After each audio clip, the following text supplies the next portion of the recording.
Ang bunga ng katotohanan. Ang mga salita ng Elohim sa puso ng isang tao. Paraan ng buhay. Apokalipsis 4:3.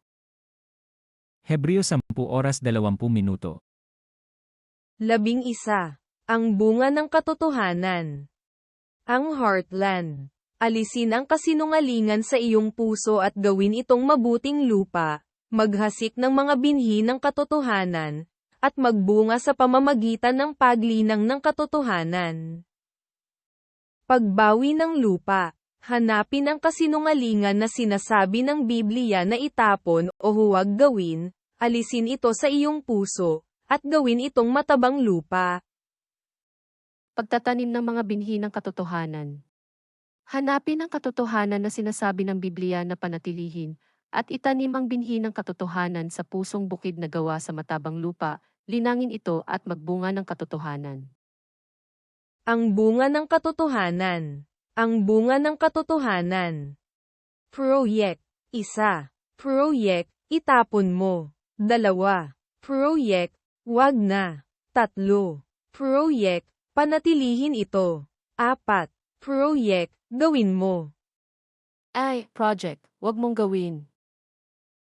Alisin ang kasinungalingan sa iyong puso at gawin itong mabuting lupa.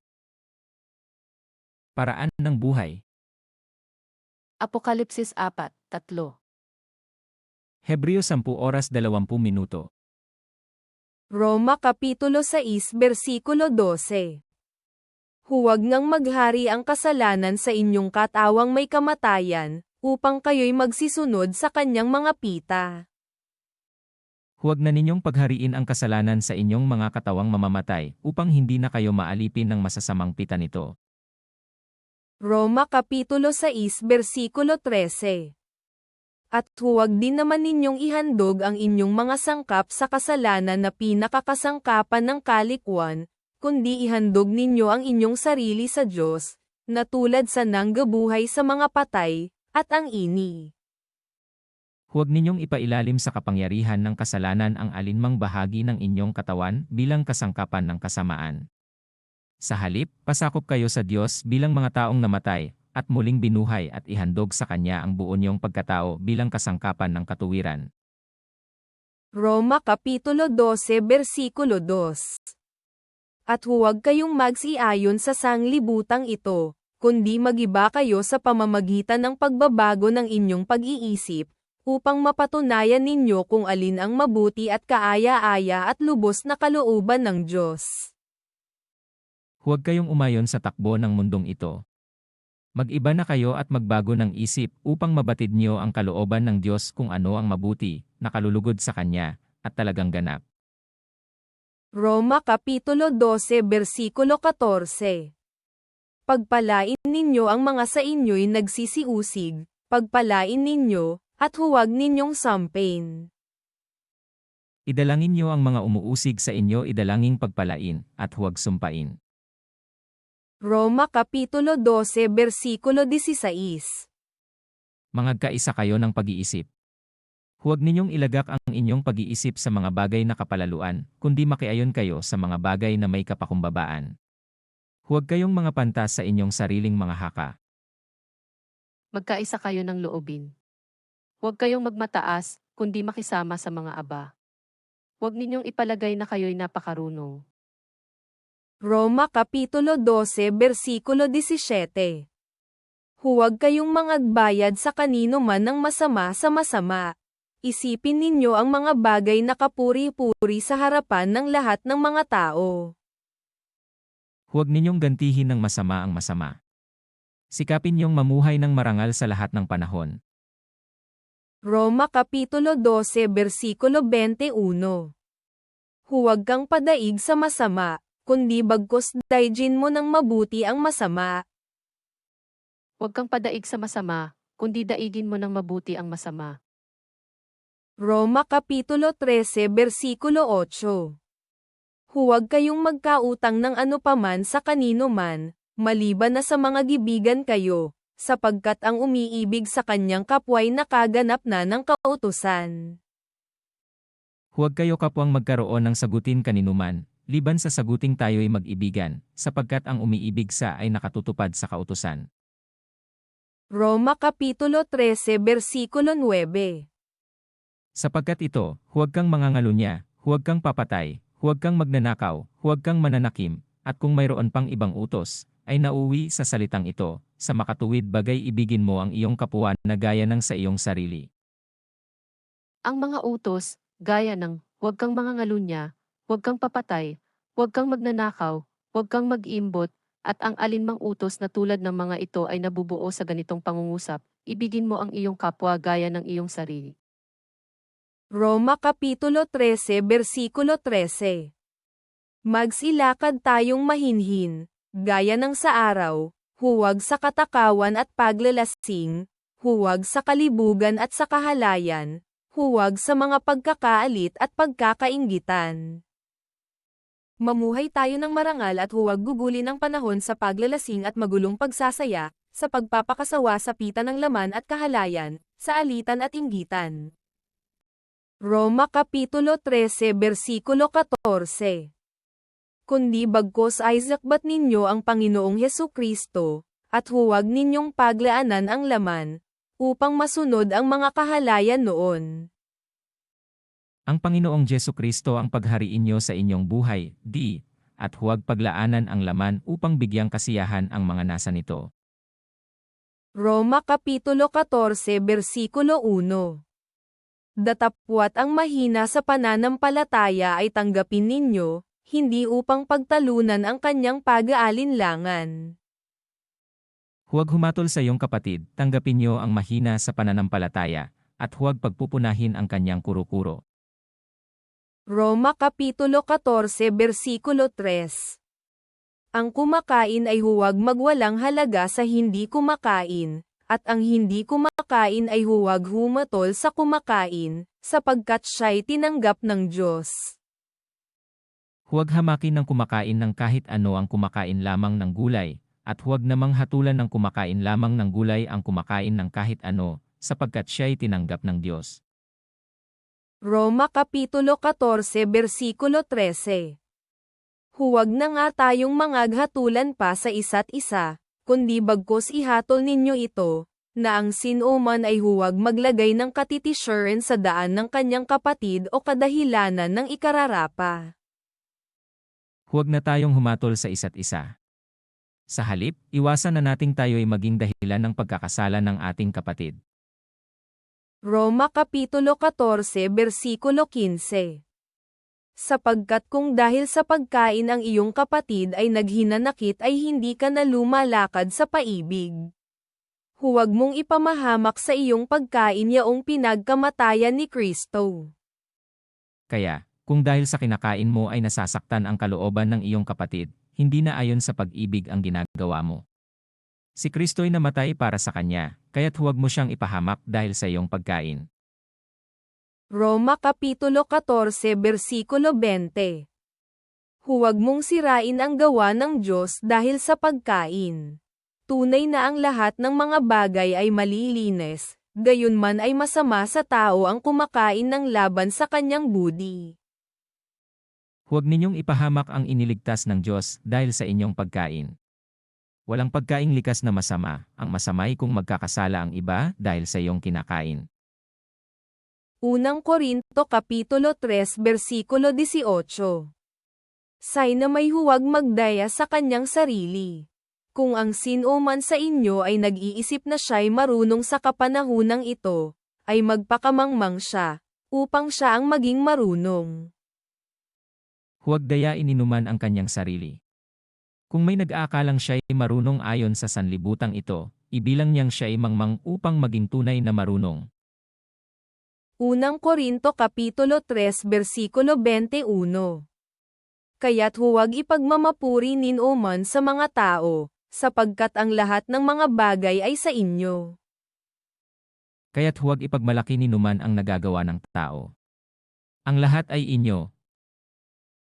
Unang Korinto Kapitulo 4 Versikulo 5.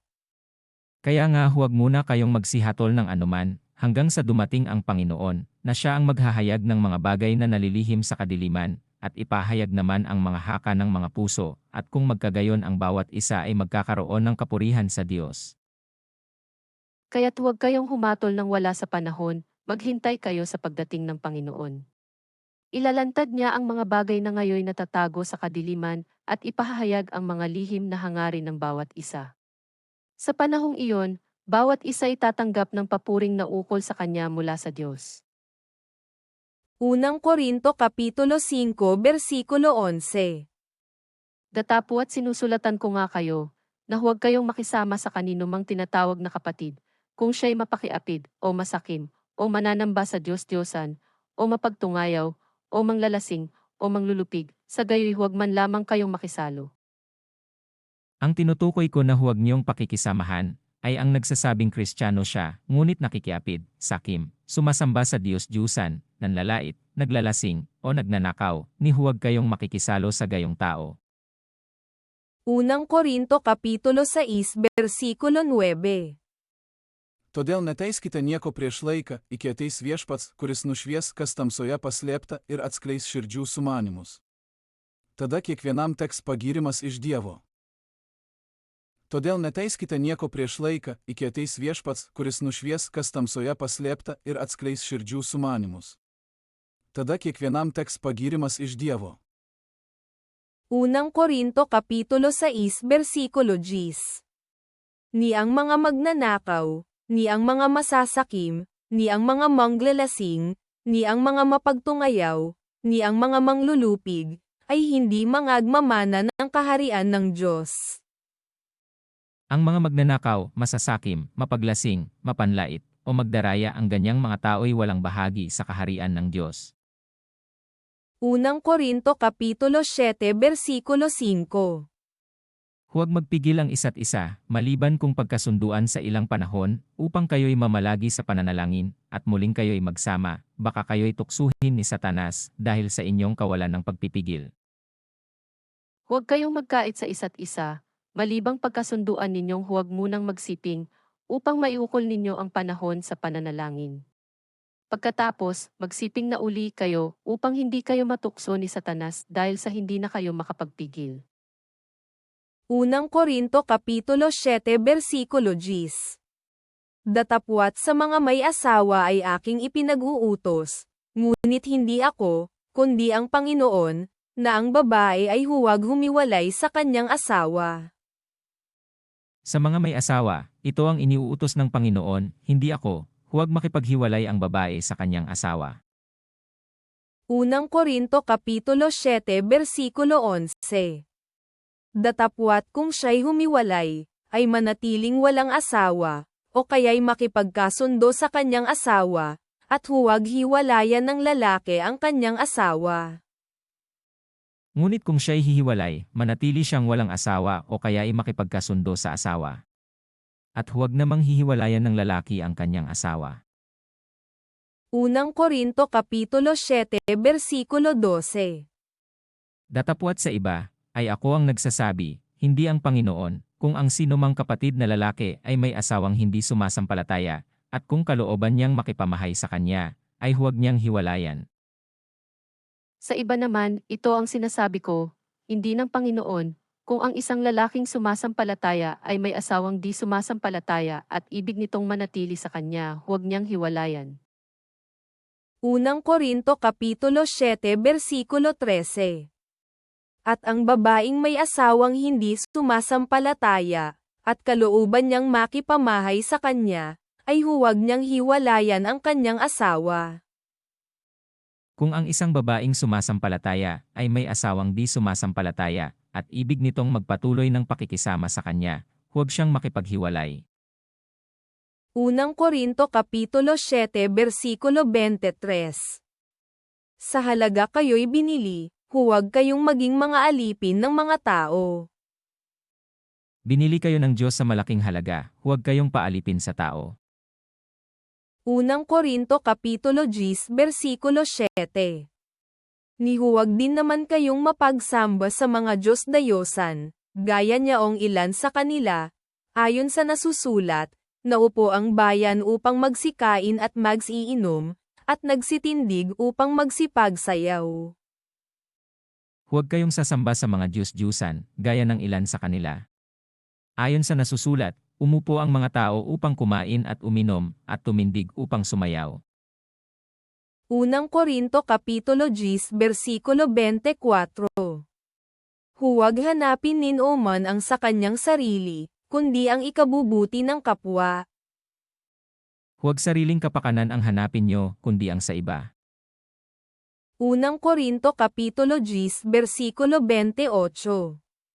Datapwat kung sa inyo'y may magsabi, ito'y inihandog na hain, ay huwag ninyong kanin, dahilan doon sa nagpahayag at dahilan sa budi.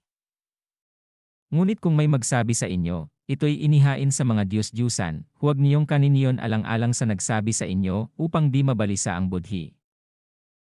Unang Korinto Kapitulo 10 versikulo 32. Huwag kayong magbigay ng dahilang ikatitisod, sa mga Hudyo man, sa mga Griego man, o sa iglesia man ng Diyos. ואל תיתנו מכשול לא ליהודים ולא ליונים ולא לקהלת אלוהים. Unang Korinto Kapitulo 14 versikulo 20. Mga kapatid, huwag kayong mangagpakabata sa pag-iisip, gayon may sa kahalayan ay mangagpakasanggol kayo, datapwat sa pag-iisip kayo'y mangagpakatao. Mga kapatid, huwag kayong mga isip bata. Maging tulad kayo ng mga batang walang malay sa kasamaan, ngunit maging ganap ang inyong pag-iisip. Unang Korinto Kapitulo 14 versikulo 39. Kaya nga, mga kapatid ko, maningges na pagkanesay ninyong makapanghula, at huwag ninyong ipagbawal ang magsalita ng mga wika. Kaya, mga kapatid, pakana sa inyong makapagpahayag ng salita ng Diyos, ngunit huwag naman ninyong ipagbawal ang pagsasalita sa iba't ibang wika. Unang Korinto Kapitulo 15 versikulo 33. Huwag kayong padaya, ang masasamang kasama ay sumisira ng magagandang ugali. Kaya ingat kayo, ang masasamang kasama'y nakasisira ng magagandang ugali. Unang Korinto Kapitulo 15 versikulo 34. Gumising kayo ng ayon sa katuwiran, at huwag mangagkasala, sapagkat may mga ibang walang pagkakilala sa Diyos, sinasabi ko ito upang kayo'y kilusin sa kahihiyan. Magpakatino kayo at talikdan ang pagkakasala. Ang iba sa inyo'y mali ang pagkakilala sa Diyos, sinasabi ko ito upang mapahiya kayo. Ang uri ng magiging katawan sa muling pagkabuhay. Unang Korinto Kapitulo 15 versikulo 58. Kaya nga, mga kapatid kong minamahal, kayo'y magsitatag, huwag makilos, na laging sumasagana sa gawa ng Panginoon, yamang nalalaman ninyo na hindi walang kabuluhan ang inyong gawa sa Panginoon. Kaya nga, mga kapatid, magpakatatag kayo at huwag matitinag. Magpakasipag kayo sa gawain para sa Panginoon yamang alam niyong di nasasayang ang inyong pagpapagal para sa Kanya. Ikalawang Korinto Kapitulo 6 versikulo 1. At yamang kalakip niyang gumagawa ay ipinamamanhik din namin sa inyo na huwag ninyong tanggapin ang biyaya ng Diyos na walang kabuluhan. Yamang kami mga katulong sa gawain ng Diyos, ipinamamanhik namin sa inyo, na huwag niyong sayangin ang pagkakataong ibinibigay sa atin ng Diyos. Ikalawang Korinto Kapitulo 6 versikulo 14. Huwag kayong makipamatok ng kabilan sa mga di nagsisisampalataya, sapagkat anong pakikisama mayroon ang katuwiran at kalikwan? O anong pakikisama mayroon ang kaliwanagan sa kadiliman? Huwag kayong makisama sa mga di sumasampalataya. Maaari bang magsama ang katuwiran at ang kalikuan? O kaya'y ang liwanag at ang kadiliman? Galasya Kapitulo 5 versikulo 1. Sa kalayaan ay pinalaya tayo ni Kristo, magsitibay nga kayo, at huwag na kayong paikop na muli sa pamatok ng pagkaalipin. Manatiling malaya, pinalaya tayo ni Kristo, upang manatiling malaya. Magpakatatag nga kayo, at huwag nang paalipin uli. Galasya Kapitulo 5 versikulo 13. Sapagkat kayo, mga kapatid, ay tinawag sa kalayaan, huwag lamang gamitin ang inyong kalayaan upang magbigay kadahilanan sa laman, kundi sa pamamagitan ng paibig ay mangaglingkuran kayo. Mga kapatid, tinawag kayo upang maging malaya. Ngunit huwag ninyong gamitin ang inyong kalayaan upang masunod ang pita ng laman, kundi maglingkod kayo sa isa't isa dahil sa pag-ibig. Galatia Kapitulo 5 versikulo 26. Huwag tayong maging mga palalo, na tayo-tayo'y nangagmumungkahian sa isa't isa, nangagiinggitan sa isa't isa. Huwag tayong maging palalo, palaaway, at mainggitin. Efeso Kapitulo 3 versikulo 13. Kaya nga ipinamamanhik ko na huwag kayong manglupaypay sa mga kapighatian ko dahil sa inyo, na pawang kapurihan ninyo. Kaya't hinihiling ko sa inyo na huwag kayong masisiraan ng loob dahil sa kahirapang tinitiis ko alang-alang sa inyo, yamang ito'y sa kabutihan nyo.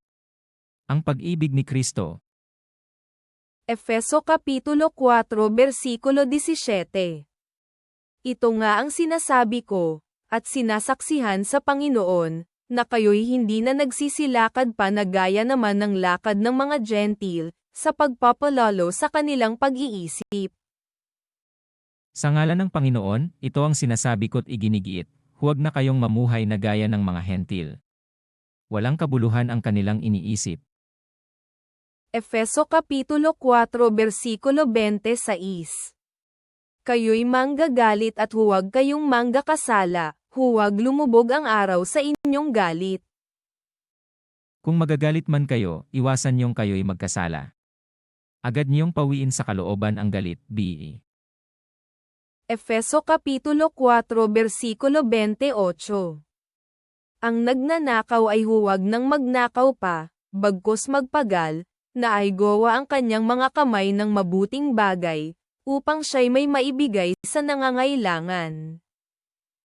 Ang magnanakaw ay huwag nang magnakaw, sa halip, magtrabaho siya at gamitin ang kanyang kamay sa anumang gawaing marangal upang may maitulong sa mga nangangailangan. Efeso Kapitulo 4 versikulo 29. Anumang salitang maalay ay huwag lumabas sa inyong bibig, kundi ang mabuting ikatitibay ayon sa pangangailangan, upang makinabang ng biyaya ang mga nagsisipakinig. Huwag kayong gumamit ng masamang pananalita, sikaping lagi na ang pangungusap niyo iyaong makabubuti at angkop sa pagkakataon upang pakinabangan ng makaririnig. Efeso Kapitulo 4 versikulo 30. At huwag ninyong pighatiin ang Espiritu Santo ng Diyos, na sa Kanya kayo'y tinatakan hanggang sa kaarawan ng pagkatubos. At huwag ninyong dulutan ng pighati ang Espiritu Santo, sapagkat ito ang tatak ng Diyos sa inyo, ang katibayan ng inyong katubusan pagdating ng takdang araw. Efeso Kapitulo 5 versikulo 3. Ngunit ang pakikiapid, at ang lahat ng karumihan, o kasakiman, ay huwag man lamang masambot sa inyo, gaya ng nararapat sa mga banal. Kayo'y mga hinirang ng Diyos, kaya't hindi dapat mabanggit man lamang sa inyong usapan ang anumang uri ng pakikiapid, karumihan o pag-iimbot. Efeso Kapitulo 5 versikulo 7. Huwag kayong makibahagi sa kanila. Kaya't huwag kayong makikisangkot sa kanila.